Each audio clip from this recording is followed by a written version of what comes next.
Hey, welcome to the Dexter Wrap-Up Big Bad Edition. And we're sitting here with arguably the guy who set the standard for big bads. You were sort of the Jimmy Smits, Miguel Prado.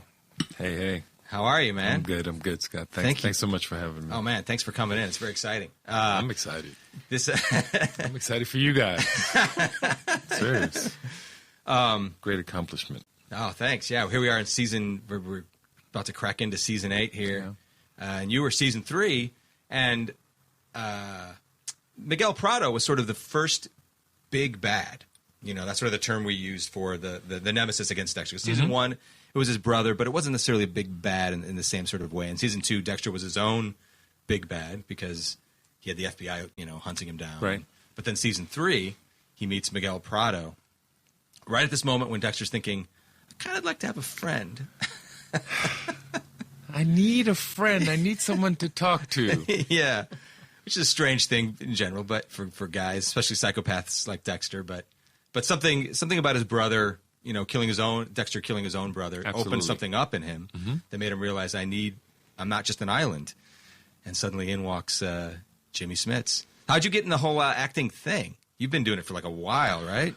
Just in general, general. Outside Miguel, yeah. I figured we'd talk a little about. I started working in New York as just doing theater, doing theater in New York. You miss theater?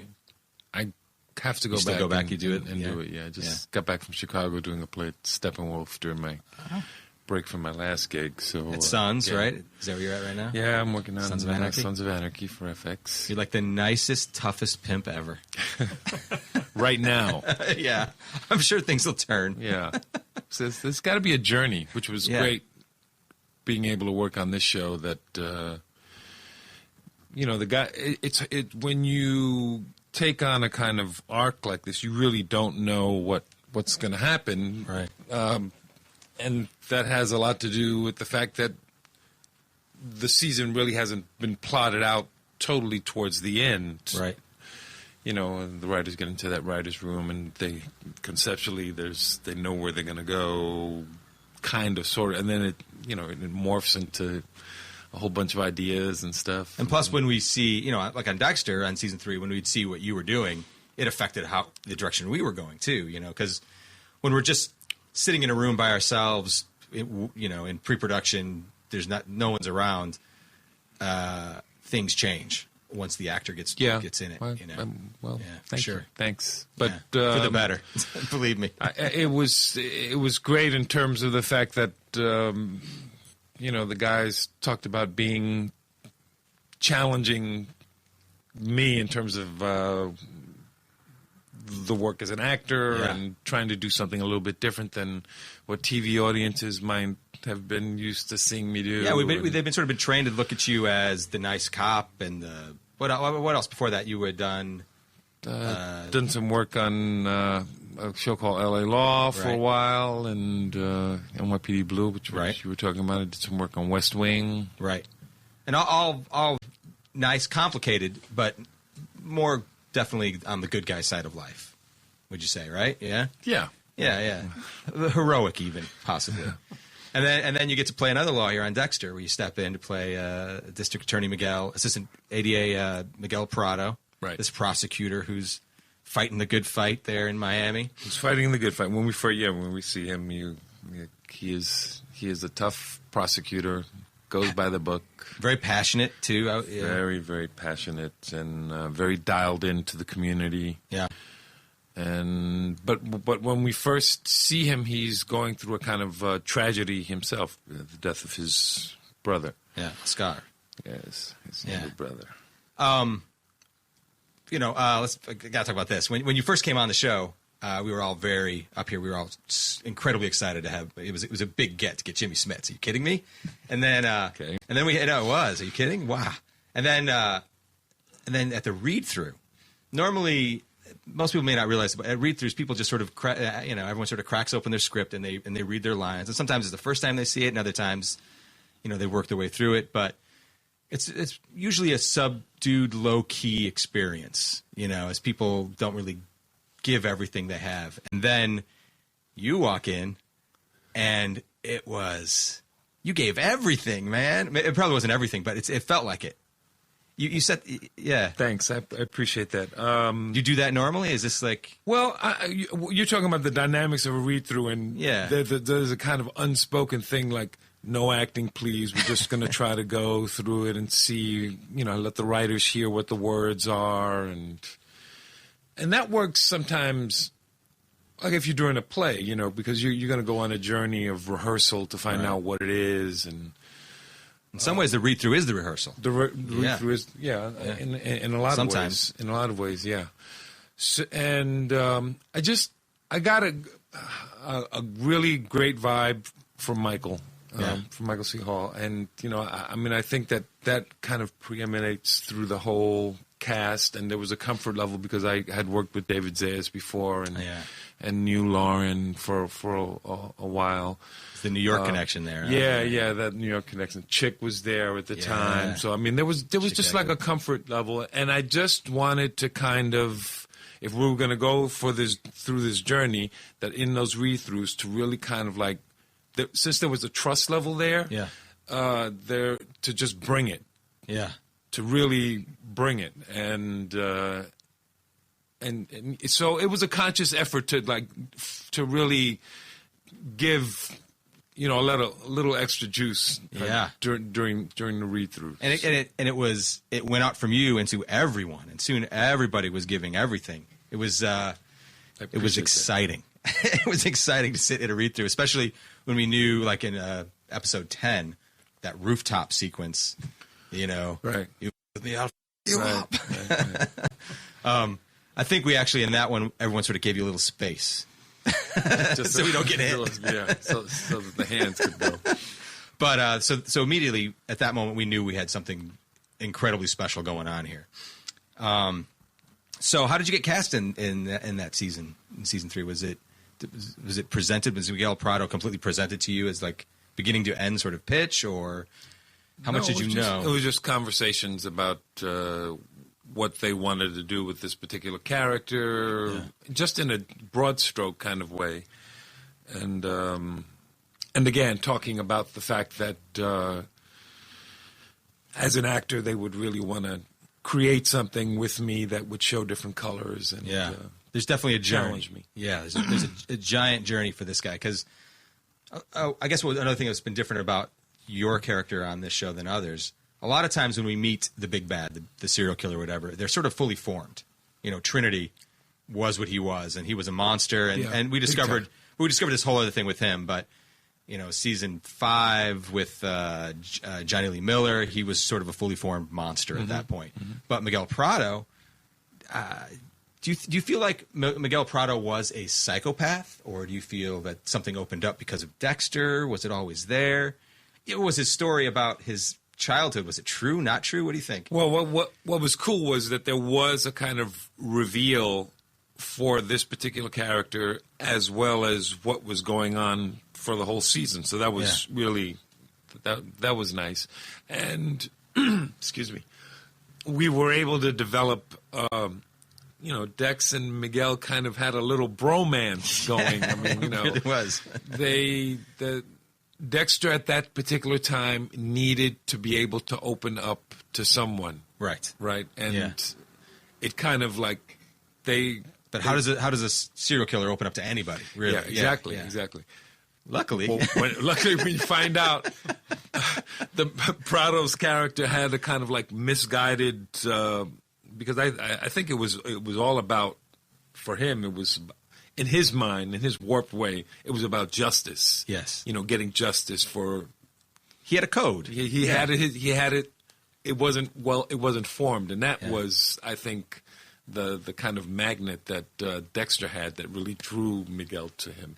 Yeah. That there was a code there, a way to live, a way to work out these things. So there's a sort of a rich history of prosecutors who have maybe crossed the line. Oh, absolutely. Yeah, Total power can corrupt totally, Yeah. So, and so that draws a particular kind of person, even, I might even say. Yeah. Absolutely. Yeah.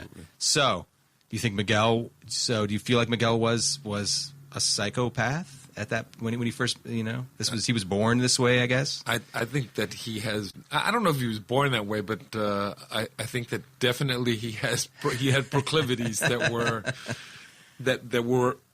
because of the right environment were able to kind of blossom. So in other words, maybe if Miguel had not met Dexter, a whole different life might have happened. Or do you think the dam would have broke at one point or another? No, I think for him, he would have, not in this kind of way, right. But, Could have been like Spitzer or something. I think he would. Oh, I don't know, maybe. Spitzer would like your Sons of Anarchy guy. Yeah, exactly. He'd be in that book. So this friendship, that Miguel and Dexter had. It's interesting how they met was under this whole big lie that, of course, gets opened up at the very end. That Dexter, on a normal sort of stalk and kill, ends up killing Oscar, Miguel's brother. Yeah. So they meet at the murder site, looking at the strings, and there's this. Even in that moment, I felt this. I was rewatching it again the other night. There's this looking for connection on Miguel's part in that scene also. What do you think it was that made him want to connect with Dexter? That was out, in that moment, looking at this murder, looking at the strings, as Dexter explained what happened. Well, I mean, it was more than just answers. I think it was just very apparent that he really knew what he was. That he took his job very, very seriously, and he did have answers. He had answers in a kind of creative way about how the death the blood splatter, and how the death could have occurred, and I just think that on some level in Miguel's mind, it was probably, this is a component that could be useful to me in what I do. Yeah. In the misguided things that I do. But it was purely, I guess it was very pragmatic at that point, I guess, right? Yes. Yeah. And then, but I guess Miguel pushed into Dexter's life more than Dexter did, I would say. Yeah? Yeah, but I mean, he has a little, being the type of personality he was a little overbearing, I think. You don't want to think of yourself and your character in a negative kind of way. No, but, it wasn't. He was, he pushed him. He pushed the friendship. He tried to push the friendship because I don't know. Well, obviously, he started finding out when he started finding out what Dexter does. What Dexter does. That became, maybe this can become useful in this misguided thing that I'm doing. Yeah, because initially, once Miguel sort of figured out that Dexter was a killer, that killed by this. Dexter never used the word code necessarily at the beginning, but he had a same sort of sense of justice, which is a little bit more final than a prosecutor's is. But there was this moment where it felt like at the beginning that Miguel possibly was just going to task Dexter. Why do you feel like that when you were sort of working that out with Michael on set and all that sort of stuff? Do you feel like Miguel was thinking about killing at that point, or was it just purely using Dexter as this functional tool of justice? Was Miguel thinking about one day I will kill too?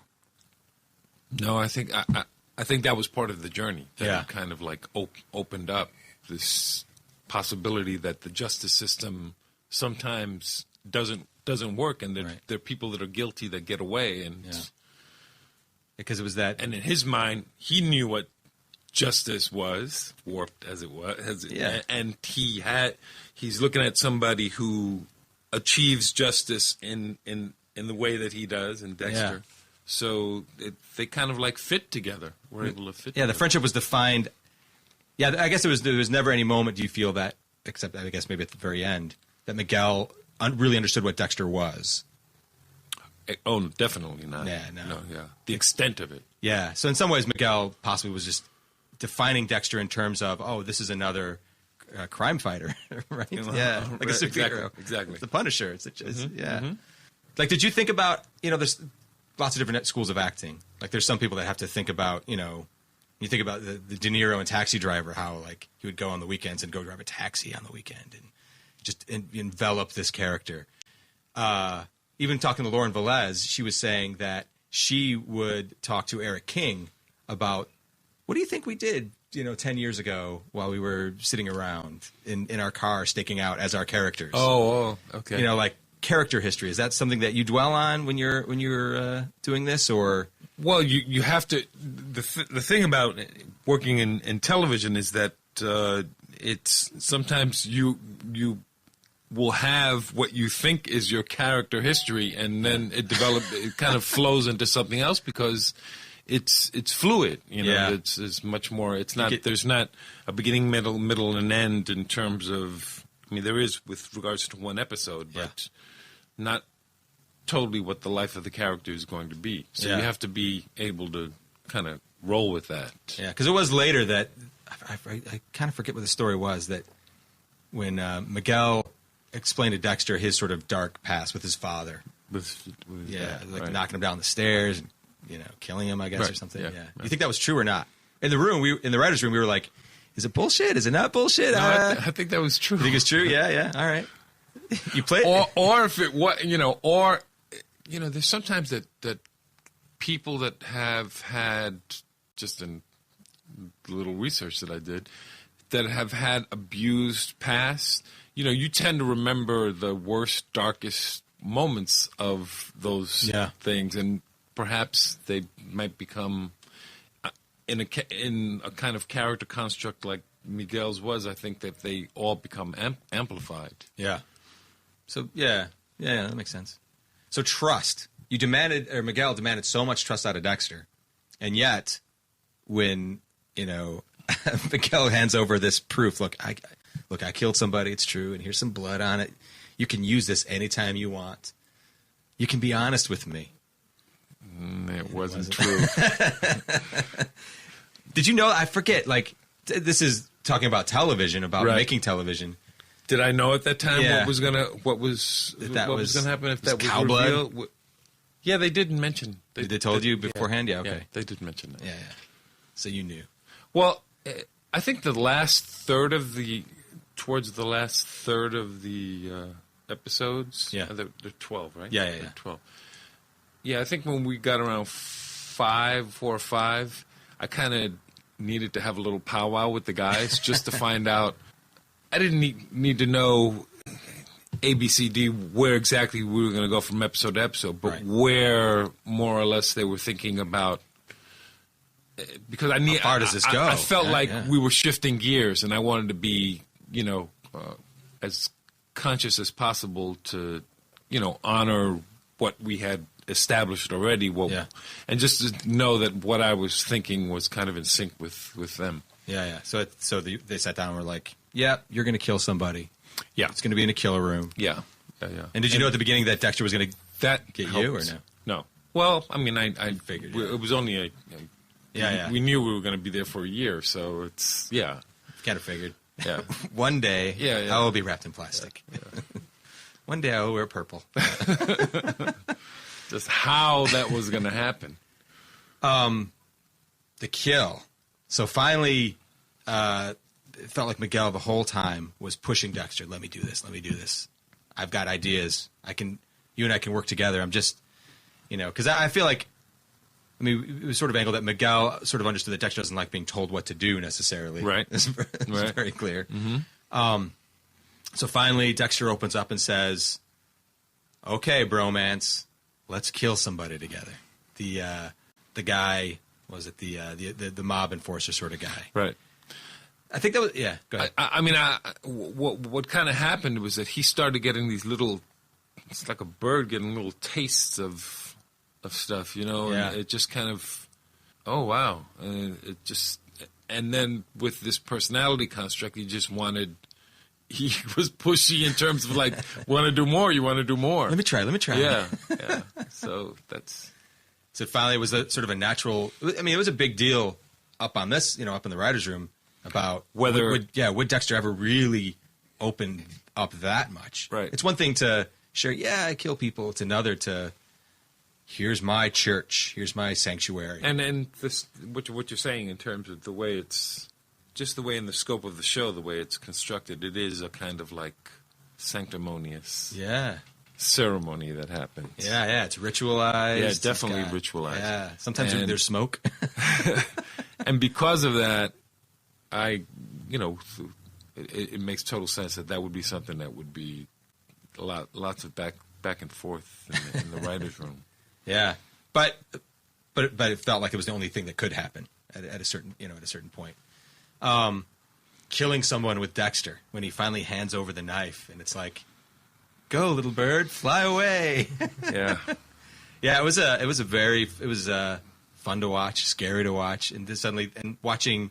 There was a moment when Dexter watches Miguel, and it's like, I've got a friend. Yeah. For the first time ever. Yeah. It's so warped.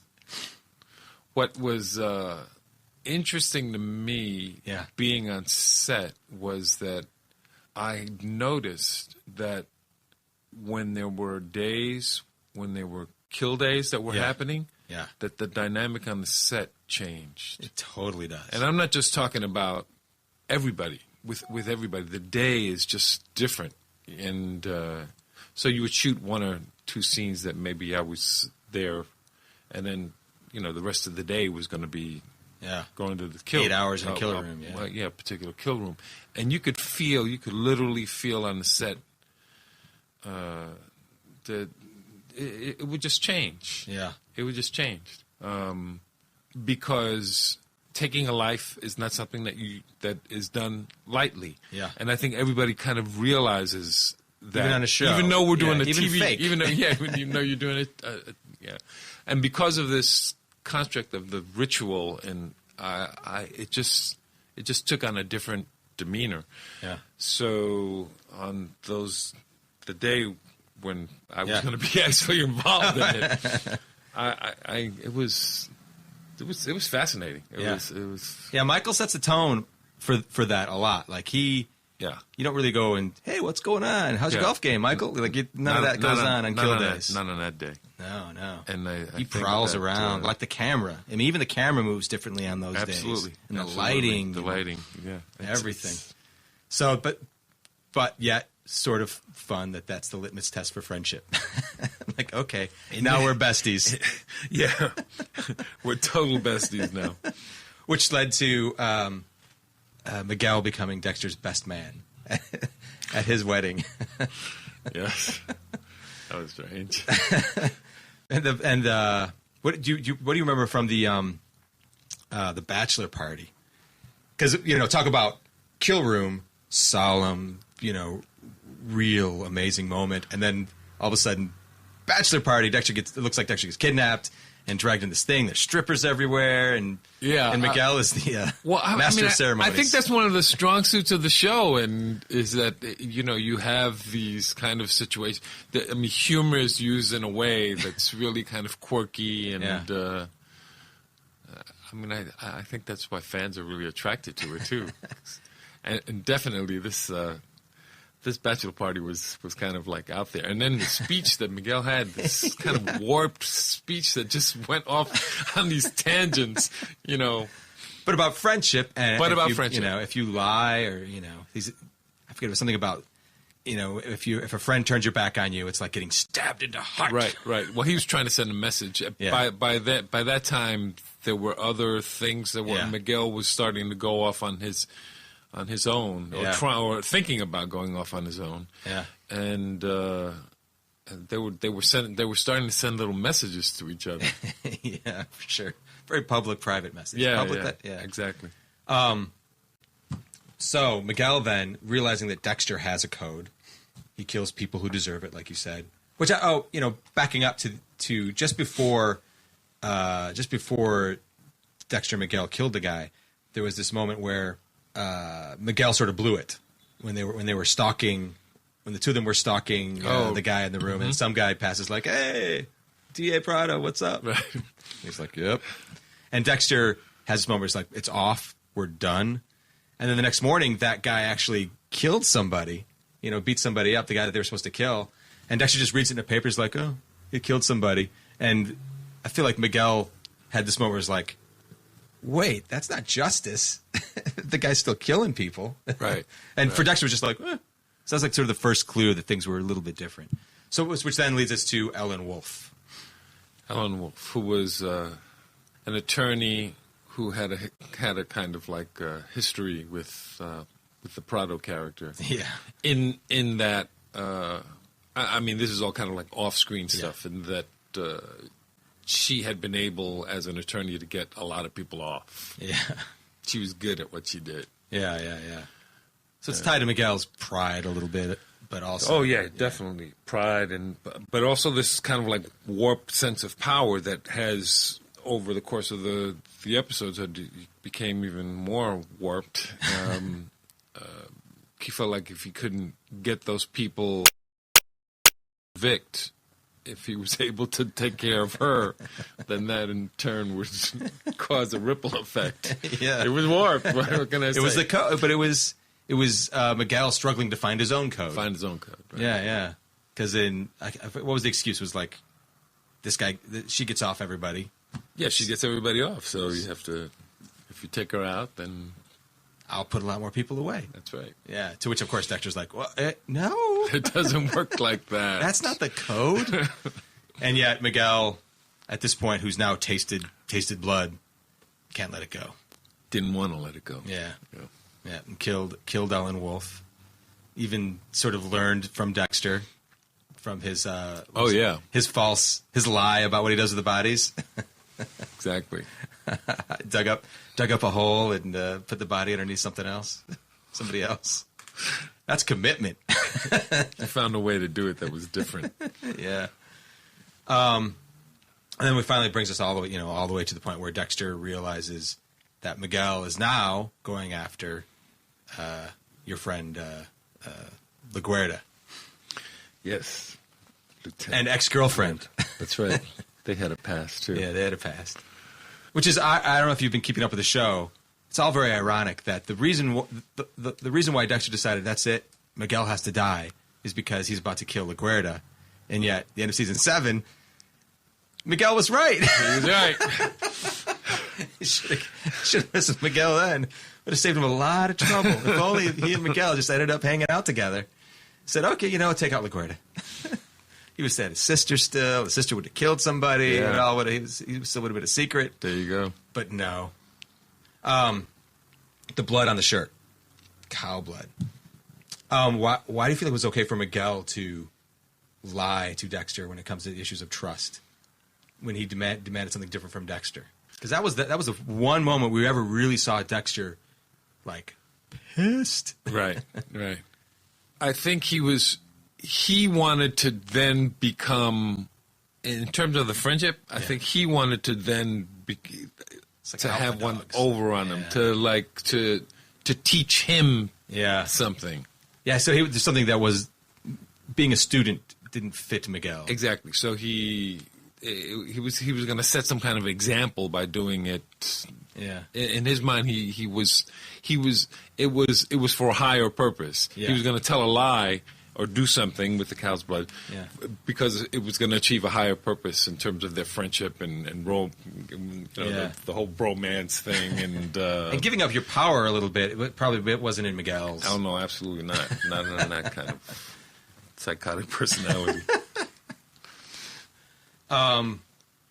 Kill scene when Dexter finally he pulls the double cross, catches Miguel just before he's about to kill LaGuardia. And there's this one of the most powerful kill scenes of all in the history of Dexter is the one with you on the table, wrapped in plastic, realizing, like you said earlier, the monster that Dexter was. You want to talk about that experience that day, being on the table and being wrapped in plastic? How much weight did you lose that day?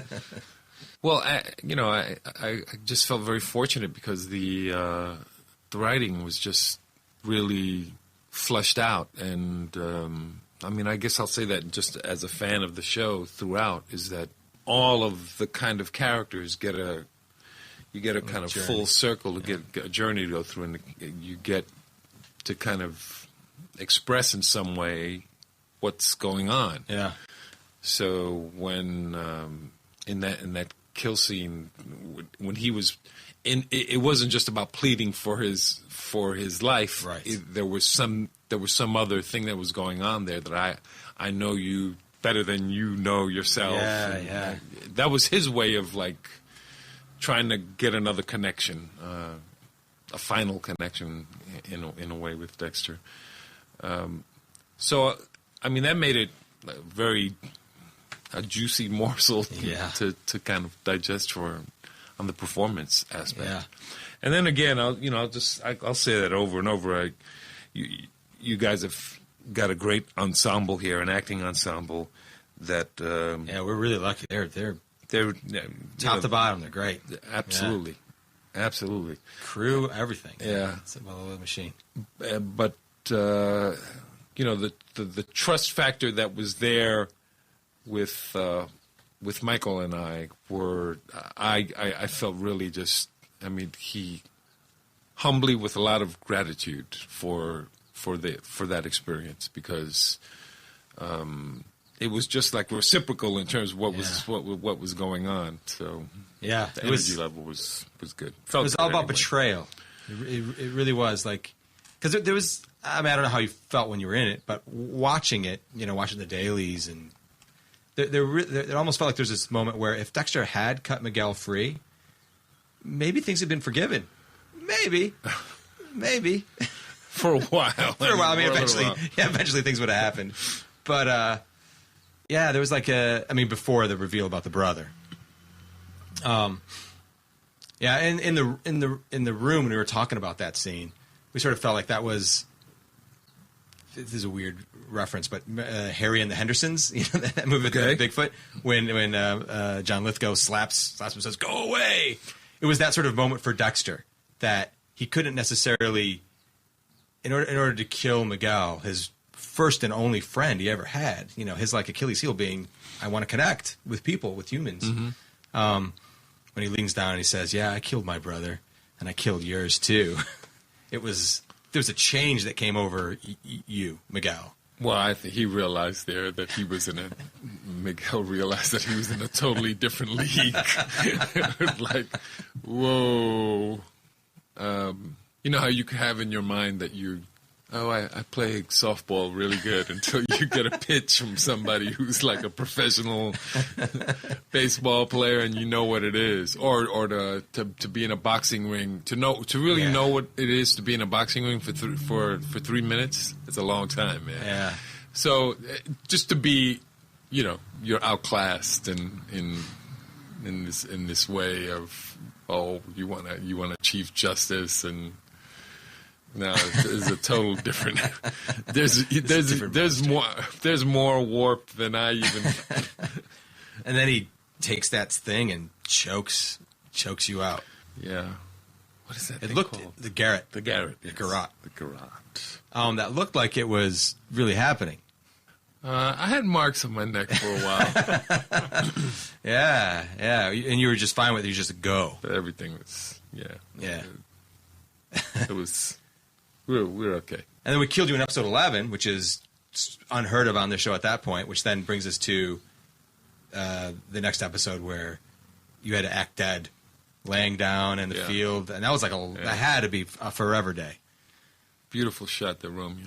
Yeah, right? The way things sort of grow and time lapses. Romeo, a wonderful DP who's become quite an accomplished director. Yeah. He's then did one this season in season 8. Yeah. So that's the journey of Miguel. Thanks for coming in about this. We have a few questions from some of the fans that logged in on Twitter. Yeah, sure. The one that hit the most was, and this is why we didn't really talk about it, was that rooftop scene in episode 310, written by Schlattman. Was it MX Mixchel? I don't know. On Twitter, asked MX Chichichel. I don't know. How was it working with Miguel on that rooftop, or with Michael on that rooftop scene at the end of 310? Remember that? That was that when we were talking about it earlier. No, I totally remember the scene. Because at that point, you'd already set. That was the setup for the Skinner. Exactly. Miguel's final revenge. Mm-hmm. Just in terms of shooting that day is what his, I don't know. Yeah, just maybe your experience of that day, or because everybody was asking that question, it was about that rooftop sequence. I mean, again, it was just a really wonderful scene, and I love that Michael chose like stillness.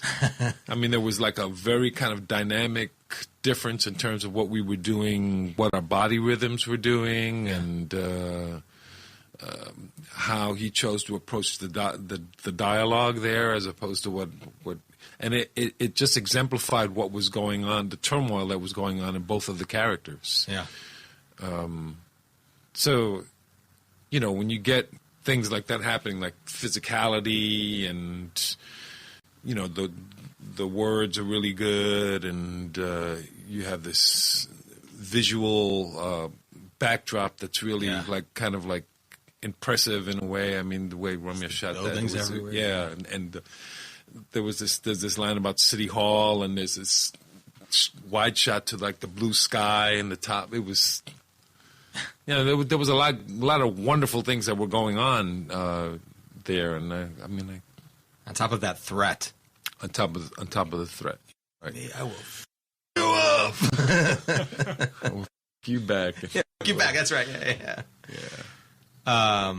But again, you know, I'll go back to this whole thing about actors working together, and you know, Mike was just he's just great in terms of like, you know, go for it, and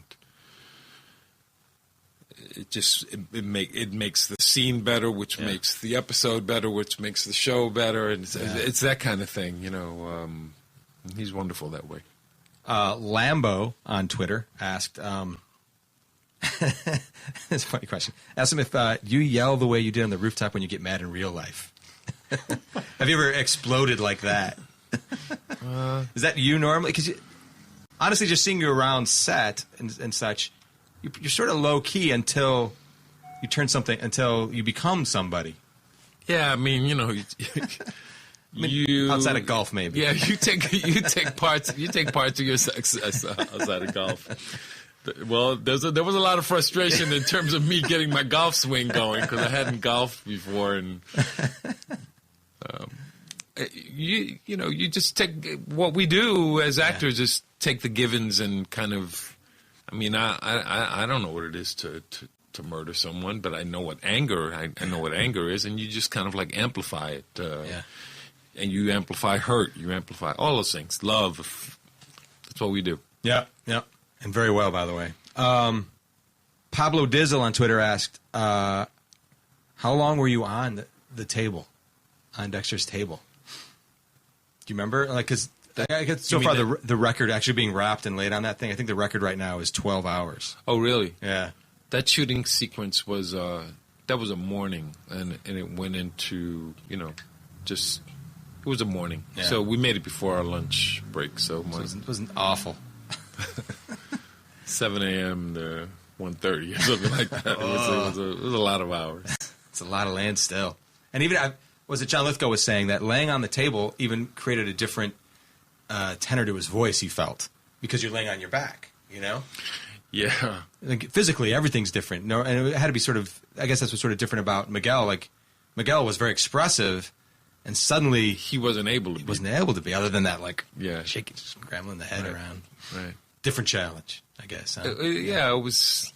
It was uncomfortable, and you know, in a good kind of way, you know, because it certainly added to the emotionality of what happened in that particular scene. Yeah, when you finally are dead, there's the camera sort of goes down toward Miguel's hand, and it's like you almost sort of breaking free from that thing. Right. Yeah. So, but that was one of those little serendipity things that happened, you know, during the course of that particular shooting day. That wasn't written. That one wasn't. Yeah, it wasn't written. No, not at all. That was just a visual thing that happened that they went for, and it worked. Yeah, it was sad. It felt sort of bad. It's weird. It's weird how, I mean, it's a testament to what you do that you end up sort of feeling bad for Miguel when all is said and done, in spite of all that he's done. He just really wanted a friend. Well, isn't that what Dex wants? Yeah, it's too, all Dexter you know? wants too. Yeah. Miguel broke Dexter's. They're the first one to break Dexter's heart.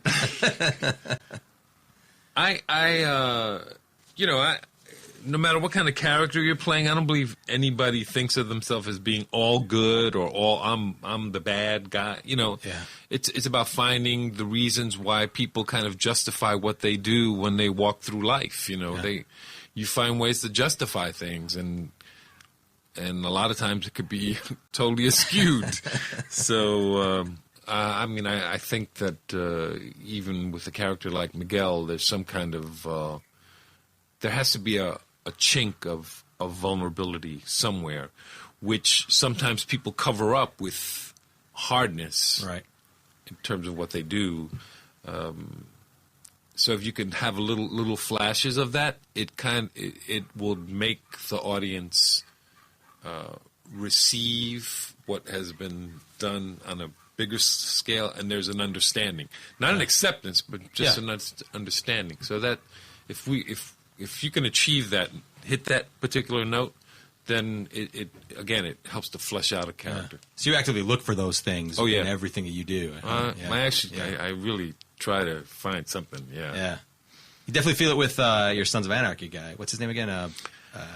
Nero. Nero, that's right. Nero. Yeah.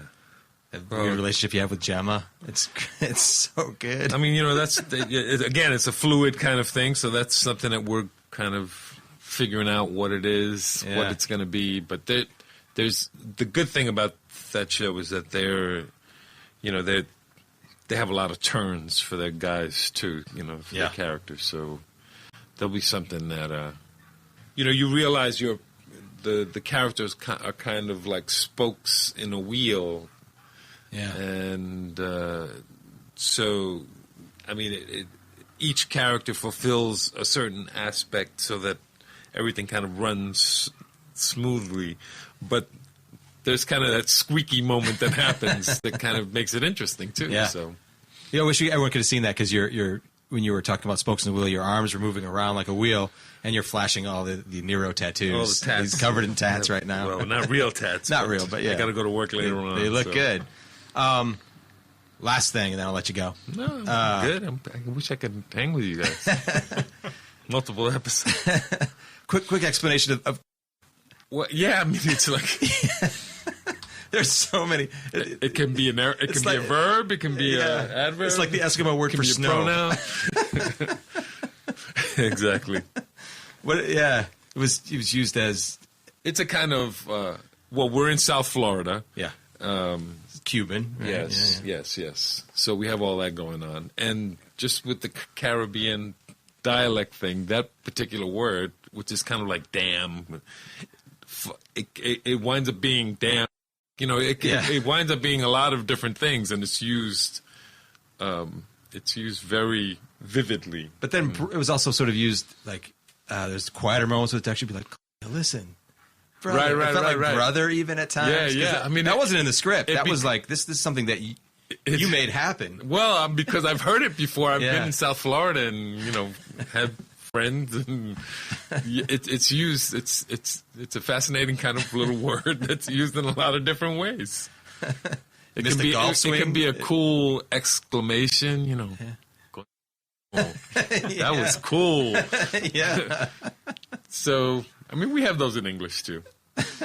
Multiple use words. Yeah, that was a good one. That was the word, man. It defined Miguel Prado to a certain extent. We were trying to figure out a way to make Dexter say it in some way. We just could. It just didn't quite work out. It'd be funny to hear Dexter say. Didn't he? He didn't. He never said it. I don't know. Sure. I don't know. Rob G, did he? I don't remember him saying it. I remember us talking about it, trying to make it happen, and because we thought it'd just be funny to see that roll off. This white guy's mouth. Yeah, it was great. Miguel Prado, man. I had a great time. And again, a lot of gratitude for being able to work on the show and see the show kind of, flourish in a wonderful kind of way. I'd say, it blossomed because of you, because of the big bad that you created. And sort of, it made us as writers want to, how can we do that again? What's a way we could make something like that happen? Well, you mentioned the Harry and the Hendersons. You were talking about Harry and the Henderson moment, and so I start smiling because so that's where the Lithgow idea came. The strange connections. That's funny. Yeah. Well, listen, hey, thank you so much for coming in. Thank you, guys. Remember, folks, follow the code. Follow the code. Find your code and follow it. And we could see you on Sons of Anarchy coming up here. More Nero. Yeah. Who knows what sort of mayhem is going to happen there? Yeah, Gentleman of Mayhem. Yeah. Yeah. I guess it seems like Nero isn't quite sure what's going to what he's got his hands on either. But I don't think they have an idea what Nero's capable of.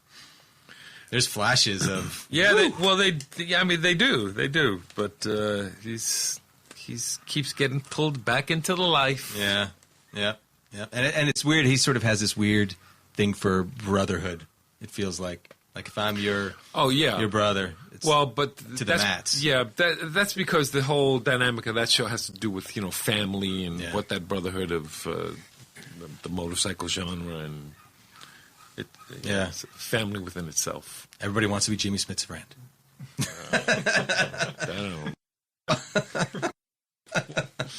All right, thanks again. Thanks for coming in. Thanks. All right.